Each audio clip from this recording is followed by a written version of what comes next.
The next speaker, Dr. MARIAN PAULY. She needs no introduction. She'll be talking on lumps, bumps, and beyond. Hi, good morning. I'm very happy to see such a crowd. So I'm just thank you, Dr. Shebin, for putting such a wonderful basic IC, which we all should know. So this is lumps, bumps, and beyond. So in this, I'm basically have put only pictures, no text at all. So how we differentiate the dangerous ones primarily. Slideshow. So I basically, in my practice, I basically look at the color. So that is like basically categorized into red lesions, yellow lesions, black lesions, white or gray white lesions. So this is my color coding for the lead lesion. So I thought with a small introduction. So there are some 10 pearls which I always look into all the lid tumors. Even if I'm 100% sure this is benign, and always look into all these 10. That is loss of lashes, tarsal thickening, closed meibomian gland orifices. So this meibomian gland orifices, if it is closed, then I press, because it can be closed with the pus, it can be closed with the tumor. So if when you press, if the orifice is opening, okay, fine, you are dealing with something benign. Okay. So then loss of normal architecture. So we have seen the normal architecture of the eyelid margin from Dr. Shebin's presentation. So anything, either rounding of the posterior margin or some loss of lashes or thickening, anything, something of no loss of normal architecture. Then surface telangiectasia, that I will come later with the pictures. Then surface ulceration, irregular surface, ectropion, then irregular pigmentation. Usually if you see black, everything should be uniform color. But in some area it is black, some area it is gray, some area it is white. So that means then you have to be really suspicious. So irregular pigmentation, then color of the mass I have already told, and finally preauricular lymph node. So now let us start with the cases. So now we can see pointer. So now you can see a yellow lesion involving the both upper lid and the lower lid. Yeah, so both upper lid and lower lid. It is actually raised, yellow in color. So is it okay? So then she has got some surface inflammation. So is it? So in this, I have having like, is it sandilasma? That is my question number one, or is it something that is dangerous? So look at. So now you can see this raised, and there are multiple, almost extending up to the like multiple lesions. So this is very unlikely to be a dangerous one. So this is sandilasma. So now again look at it. So you can see there are multiple lesions here, here, here, here, here. So this is something like no benign. This is sandilasma. So now this is another lesion. So look at it. Is it a part of the skin color or something that we have to be little worried? In the down gaze, you can see again a little bit of yellowish discoloration. Patient came only for this, and he says he's getting occasional lymphedema. Anyway, from the previous picture, we know this is not sandilasma, though this is something else. So this is actually a case of xanthogranuloma. So xanthogranuloma you have to be really taken care of, because this can be associated with hematological malignancies. You need to do biopsy to confirm and get a hematologist opinion, etc. So what about this? Say again xanthogranuloma. I mean, if you look, you can ask patient. Patient is complaining is really puffy looking eyelid. He's not really bothered about the disease which he is having. So actually, when I told him this is xanthogranuloma, so when I told him you need biopsy, etc., etc., he was also laughing at me. He actually came for a cosmetic surgery. Okay, so this was a case of xanthogranuloma, and he had systemic association, and he's under care of hematologist now. So now we'll see another lesion. You can see multiple lesions, but not the color is little different. So this is not pure yellow. It has surface is little irregular. Then yellow is not really uniform. In between, some red is there, some red yellow is there. So this is again a case of xanthogranuloma. But her history was she's already a known case of xanthogranuloma. So for us, this diagnosis was more or less quite straightforward. So now move to another set of yellow lesions.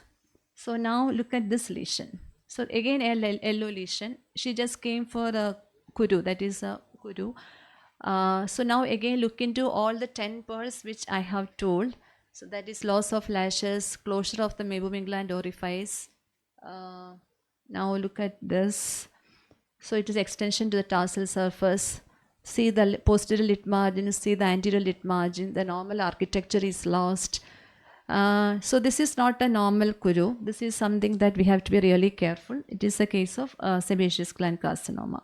So this is again another case. So if you look in the torsilate examination, just a small thickening, but there is no definite loss of lashes. So you can be really mistaken for like some benign pathology. But so when you see like always all the lid lesions, especially in the lid margin lesions, evert the lid and see. So now when you evert the, like, you can see this is a clear-cut case of sebaceous gland carcinoma. So this is again, I'm showing different spectrum of SGC. This is nodular. Again, if you look at it, she has got all the features: loss of lashes, then surface telangiectasia, normal loss of normal architecture, tarsal plate extension, etc. What about this? Is it a lid abscess or is it a large chalazion or chalazion with the granuloma? So now that I hope everybody will be able to, yeah. So this is a clear-cut case of she has got all the features of sebaceous gland carcinoma. So now spectrum of yellow lesion is over. Lid abscess I have not put because Dr. Shebin has already shown. So this is a spectrum of lesions which we have to be really taken, really look into it. So now come to the brown black. This is again a very tricky areas. So this is the patient just presented with mass in the upper eyelid. Look at it. This is we are seeing on a routine basis on every day. So if you look at margins are well defined. Surface is like more or less a uniform color. No ulceration, no telangiectatic vessels. So this is a case of seborrheic keratosis. Surgery can be done for aesthetic purpose, and if it is obstructing the visual axis, it improves the vision also. So now what about this? So she just presented with some bleeding from the eye when she rubs. So here is a little borderline. You can see some irregular margins, but if you look here, she had something like papilloma and she had itching, and probably during that time it got broken off. But sparse lashes are there, but there is no full loss of lashes. So this is actually a case of inverted follicular keratosis. This is again, you have to be very careful. This is a pre-malignant condition, so it needs treatment. So now comes the another black lesion. This is, if you look at it, there is just a black lesion. He says it is there since 7 years. Now it is slowly growing. But he has consulted many places, and even the cataract surgery has been done. So now look at the each edges. It is not normal. It is rolled out. Look at the surface pigmentation. Here it is like black. Here it is little less black. That is little white. And lashes is more or less okay. Edges is rolled out. Surface is also irregular. So this is a case of basal cell carcinoma. So here also when I told need surgery, then he was like, no, it cannot be a problematic mass. This is us in 7 years. So we can actually get very difficult to convince the patient sometimes you need a treatment. This was a case of basal cell carcinoma, and he later underwent wide excision and reconstruction. So what about this? Just a small black mass. I'll just finish in 1 minute. So look at each characters, again surface ulceration, rolled out edges, etc., loss of lashes, again basal cell carcinoma. So this is papilloma. Here there is no signs of malignancy. What about this? Clear cut now, basal cell carcinoma. So now look at it. It's a nevus which we come across. So what are the surface features? You can see some intrinsic vascularity. Why? Because it is the pigment is less, that's why we are seeing all these vessels. but there is no ulceration, no loss of lashes. You can see the lid margin is like intact and posterior margin is also intact. This is the junctional nevus. So this is very common, that is umbilical lesion, that is molluscum. Here this is it chalazion or not? So this is not a chalazion. Look at the tarsus. So there is no inflammation, and from the history also patient doesn't give any history of inflammation. So this is a case of tarsal cyst. It needs complete excision, otherwise it will recur. Mole cyst we have seen. Is it again tarsal cyst? So this is not a dangerous one anyway. This is sebaceous adenoma because red. I'll just this is hemangioma. Again, this is this again I thought of something problematic, but because if you look at the margin is thickened, it is raised and it is highly red. This was a little atypical case of amyloidosis.